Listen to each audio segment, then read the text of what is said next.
It is Friday, the 24th of March. Don't forget to vote tomorrow, will you? Important and powerful thing that we get to do as residents. Speaking of voting and election time, our next guest is no stranger to these sorts of things. Dubbo Regional Mayor Matthew Dickerson joins us right here in the studio. Mr. Dickerson, good morning. It is wonderful that we have such a democracy where we can vote and we don't have people hovering over us with telling us who to vote for. Yeah, with maybe weapons, or maybe telling us who to vote for, or even have a process where the votes are counted correctly rather than maybe a process where people go in and vote and then the result is known before the vote starts. So yeah, we've got a pretty good democracy We certainly here. do. Now, the last state election, you were up to your eyeballs in it. Are you missing it? It's actually quite nice driving past the various pre-polling outlets at the moment and thinking, wow, it's a really hard slog to get up there, and every morning you're there, and I used to like spending all day at pre-polling and just to be there to talk to people, and then you might even do a bit of door knocking afterwards and kissing babies, shaking hands, all that of that. sort of Yeah, so it's actually quite relaxing. So it's not so much missing it or not missing it. It's just it's quite relaxing because it's a lot of work when you stand for election. It's a lot of work and it's a full-on process to do it. And if you do it properly, yeah, you're going flat out every waking hour and probably some of those sleeping hours as well. Well, Mr. Mayor, September next year, potentially you'll be doing it again. Can you give us the early scoop? Will you be running for mayor again in a year and a half's time? I've got a lot to think about between now and September next year, Matt. So no early scoops either way. I'm sorry to disappoint you and your listeners, but I've got things to think. I've got the most important thing to think about at the moment, which is an interview with you. That's my focus at the moment. This is it. I appreciate that. Well done for getting out of it that way too. Just quickly on Councillor Josh Black. He is a councillor with Dubbo Regional Council, running in the Dubbo seat as the Labor candidate. Does that impact his role as councillor in our region? So you are allowed, obviously, to stand for election, state government election, as Councillor Black is doing, and still be a councillor. And you've just got to be careful that you don't use your position in an inappropriate way. And that's something that all councillors, and there are many councillors across the state that are standing for various elections, and so they've just got to be careful. They make sure they adhere to the code of conduct, make sure they adhere to the rules of being a councillor. And I haven't seen anything from Councillor Black where he stepped over that line, so he's making sure he's doing his councillor duties and then putting on a separate hat and going out and being the candidate for the state election. So there's been no potential conflicts of interest there during this campaigning period? I'm sure there are times where there may have been potential conflicts, and there might have been times when, as a councillor, he might be thinking, well, we really need to push for a certain thing in a certain direction. But again, I think Josh has been very careful to make sure he doesn't have those conflicts be realised and doesn't step over the line. It'll be very easy for a councillor, for example, at a council meeting to really focus every time you stand up to talk, focus on the state government that's in and focus on your election priorities and your election policies.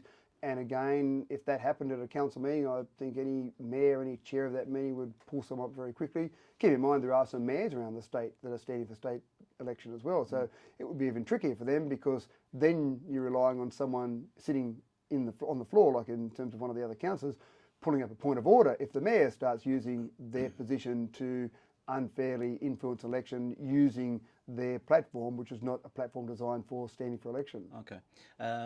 We actually had Mr. Black on earlier this week, and I asked him about these signs on Cobra Street, the ones of our Nationals incumbent Dougal Saunders.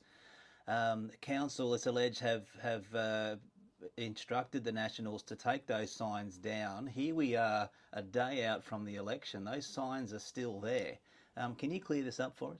Well, I can't really clear it up totally. One of the things that happens with council is we've got legislation to go through. So if someone's doing something that's against the law, that's illegal, that's not doing the right thing, when we give them a letter or we might serve them a notice to notify them that they are outside the boundaries of the law, they've got a certain number of days to respond, and then they can respond or take action within that time frame.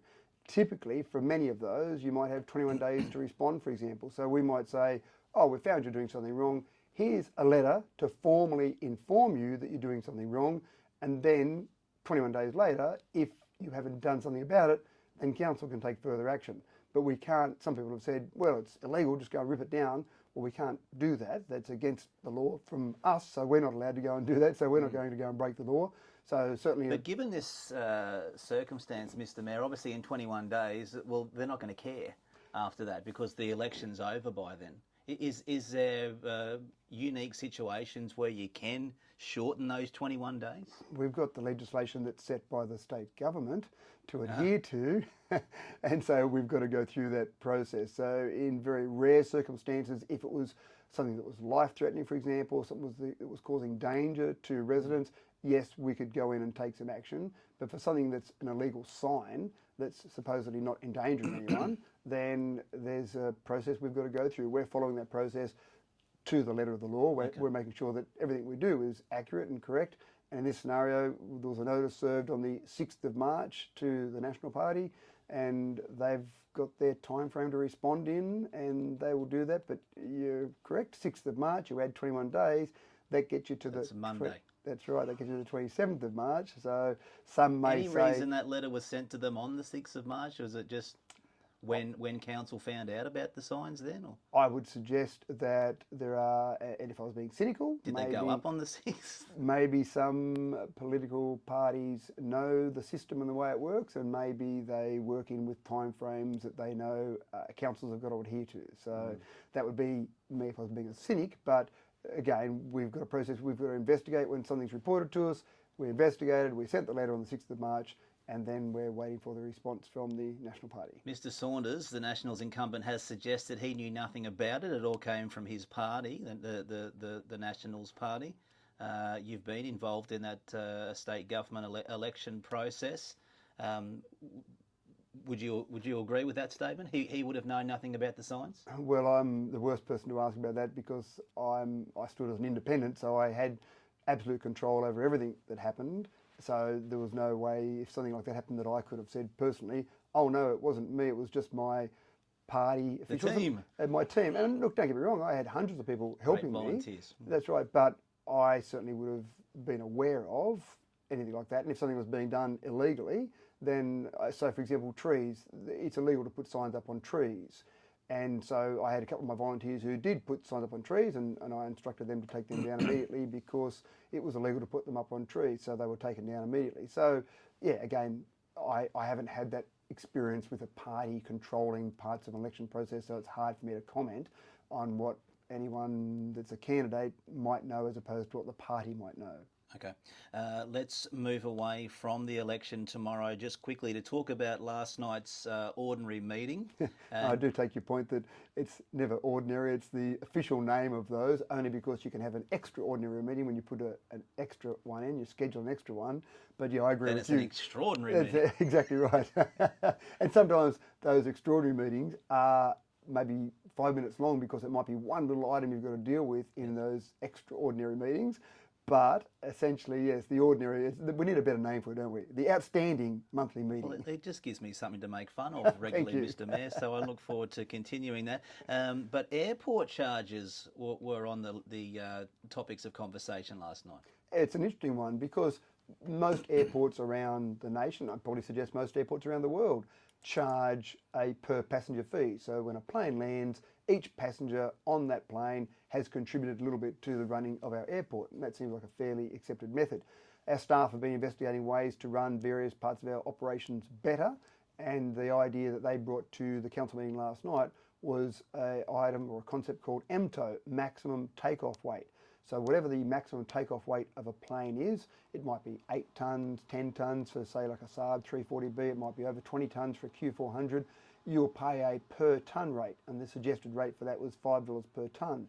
So you'll pay that in addition to a passenger fee. Now the passenger fee suggested was to reduce the passenger fee slightly and add a maximum takeoff weight fee.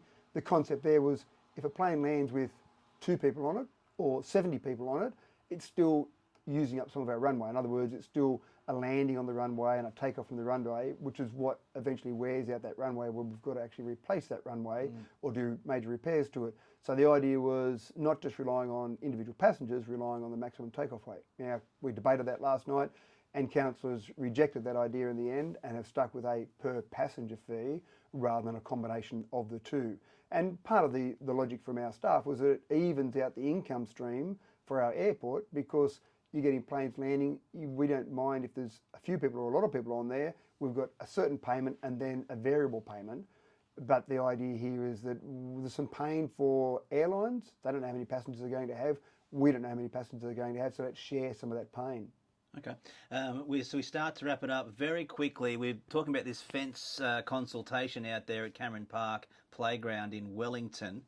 Comes after resolution on the 28th of October back in 2021. Any reason it's taken so long to get to the public now?